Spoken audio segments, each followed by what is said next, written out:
Published 15:21 Eastern Standard Time, the 4th of March 2018. Updated 14:53 Eastern Standard Time, the 5th of March 2018. An Arsenal supporter was left in tears as he tried to explain how bad the atmosphere was at the Amex Stadium during the 2-1 defeat by Brighton.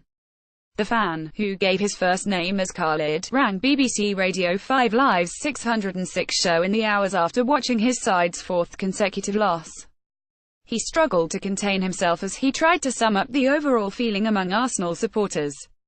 Former Arsenal striker Ian Wright appeared annoyed that the fan was allowed on air. Wright took off his headphone as the fan, clearly upset, started to talk about his club. Wright slumped back in his chair as the caller continued despite being in tears. Live on air. Former Arsenal striker Ian Wright, who was in the studio for the live phone-in, appeared annoyed that the fan was allowed on the air despite being in such a state.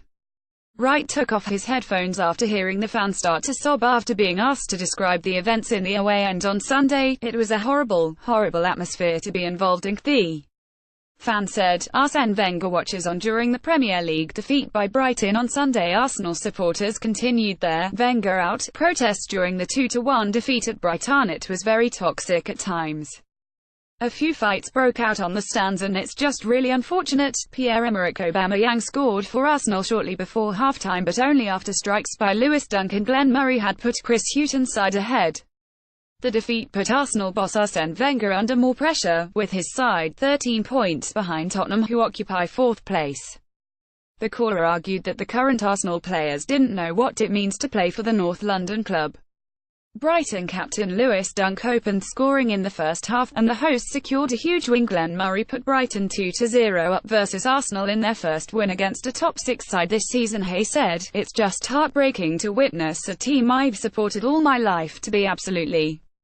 When you look at the players 1-11, they don't know what it means to put that red and white jersey on, and it's just unfortunate that they don't have the heart and they don't have the desire and the passion to play like what is expected of them at Arsenal Football Club." You could almost sense. On Thursday night I was at the Man City game as well, where the stadium was empty, and you felt there was a change that needs to happen. Something needs to happen because it can't go on much longer like this. It's just absolutely heartbreaking. I'm just heartbroken to be witnessing my team just capitulate and fall apart the way they are, and all credit to Brighton. You've got to take your hat off to them. Pierre-Emerick Aubameyang grabbed a goal for the Gunners, but there was to be no comeback. Wenger couldn't face watching the action at times on Sunday, with his team losing yet again. We're low on confidence and they did a job on us. In the first half they could have been 3 or 4 goals up, and it's just unfortunate. It's really sad.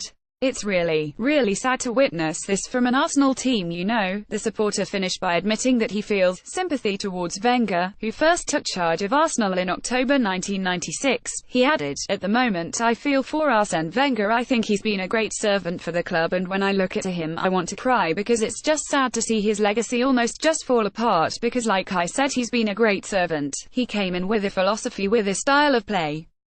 He changed English football. He did a lot. He won the double twice, and the Invincibles are arguably one of the greatest Arsenal sides of all time."